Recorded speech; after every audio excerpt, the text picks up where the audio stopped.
So there's an article in the New York Times about how New York has joined a lot of other states in requiring transparency for salary ranges for job postings. And one of the first things that comes up for me is the number of workarounds that companies are resorting to stick to pay confidentiality, is sort of the polite euphemism we use for non-transparency around pay ranges. One of those is that they're going ahead and obeying. They're doing the postings, but they have salary ranges in the hundreds of thousands of dollars of margin. So, for instance, they'll put a posting out and they'll say the pay is between 100K and 500K, and of course it is, but that gives you no reasonable idea about what the pay is going to be. Another is that they're using recruiters to do end runs around the system by not posting in the first place, but having recruiters sort of do the headhunting.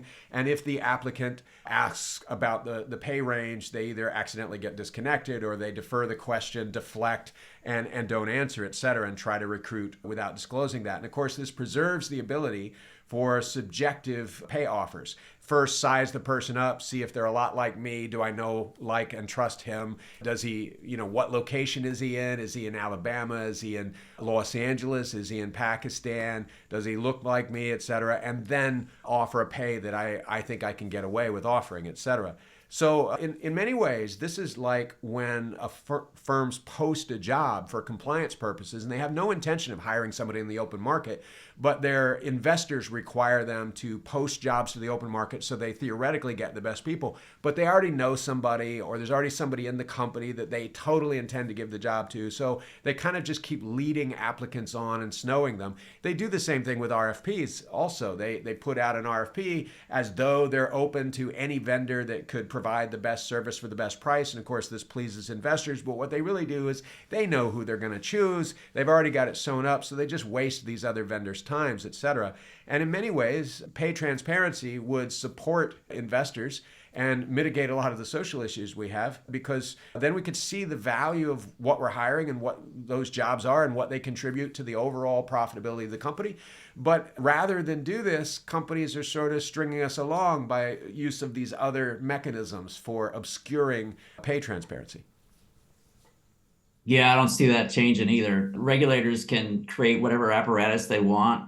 This is going to get resisted to the end.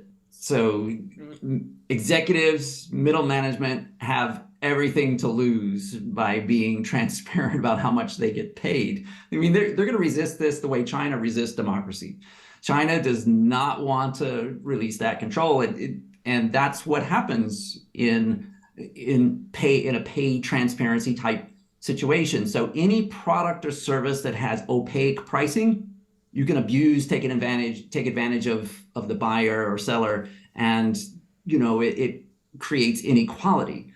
And that's what executives and management want, right? They want to earn a lot and do as little as possible generally, and kind of keep that deal going. So yeah, I see all kinds of ways of passive resistance. Like, ooh, no, we're going to comply, but not fully.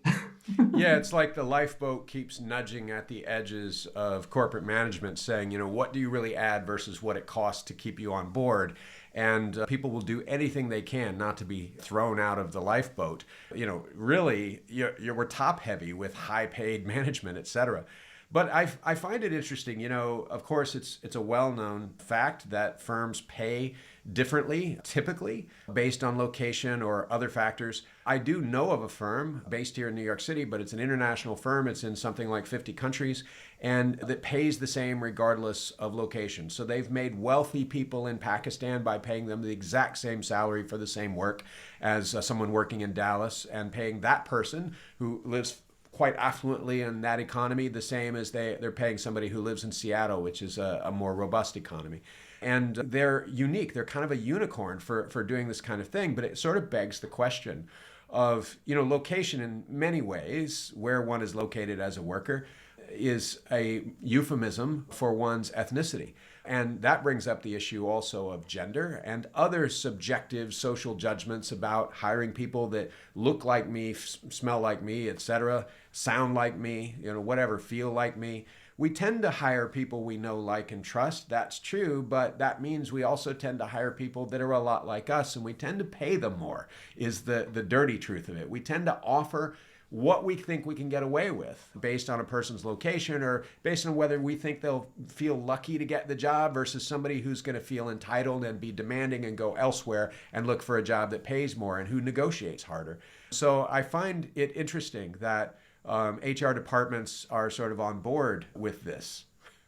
Well, HR is an enforcement mechanism, right? They're not actually there to look after your personal well-being. They're not the company's internal psychologist or counselor. they're an enforcement agency to keep the company in compliance and also enforce company policy. What I really find interesting is a large number of HR professionals are women, and they're essentially the prison guards who are enforcing the policy that your pay is confidential. It must not be disclosed. Some policies explicitly say you must not share your pay in conversation with colleagues.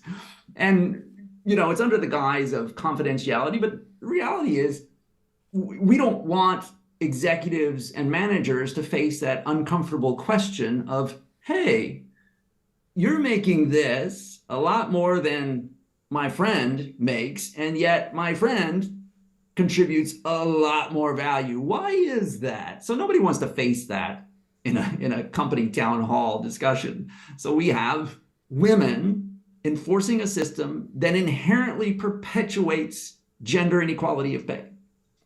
Yeah, I find that interesting too. It penalizes women, it penalizes people of color, it penalizes people based on culture and where they live, and a whole host of other subjective judgments that I don't think we're even fully exploring, based on the fact that pay transparency just is a one-size-fits-all, cover it up and sweep it under the rug mechanism, pay non-transparency, for making that possible. It makes possible every level of inequality. But what I find interesting about this is the fact that investors are not rising up to call foul. So just like investors are saying to Google, yes, you've cut some pay and you've cut some employees, but you haven't gone deep enough. You probably have a lot of bloat.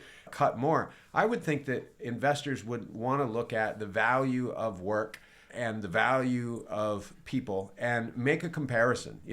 So first, it's not just disclosing the pay range, but why not just disclose the pay?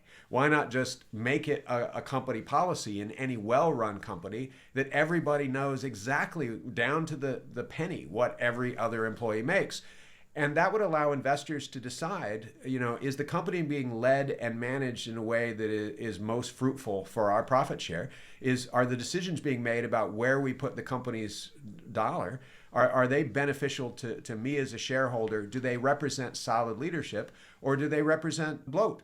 I think an activist investor would be interested in that question. But what the question that comes up for me is, should we be valuing the work and paying everybody the same because the work is the same regardless of who does it? Or is there anything to this usual comment that our people are our strength? We value our people.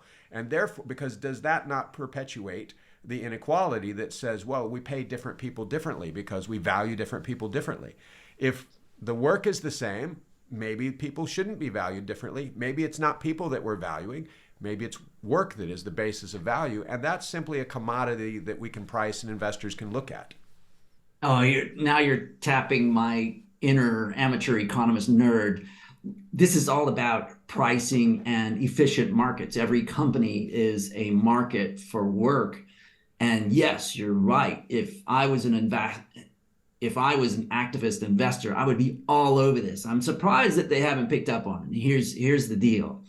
So once you have a market where the pricing is very clear, people, what do? They compare trade-offs, quality versus price, quantity. Am I a price-driven person? Is it a sort of a commoditized type of work? Or am I going for quality? This person's a real innovator and we need them in this spot. So I think what would happen, and certainly what happens in other markets as you make them more transparent, everyone participates in those trade-offs and comparisons, which is a hell of an uncomfortable position to be in if you're a manager or an executive, because people are comparing your output, what you've produced versus what you're getting paid.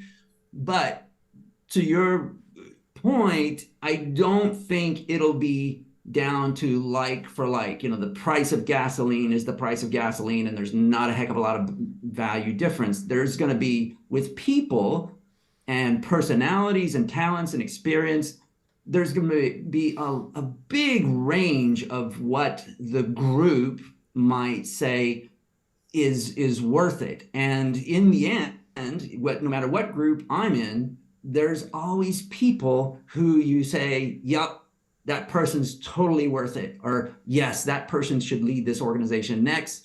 And it's kind of hard to put your finger on all the particular reasons why, the confidence they convey, the vision that they have, but those subjective factors that drive social organizations, and work and jobs are part of a social organization, that will be part of the mix. So I don't think it'll be stripped down to just price for work, except at the very lowest level trade like transactions. But in the middle, where the innovation happens, I think it's going to be highly subjective, but it will be a consensus of the group.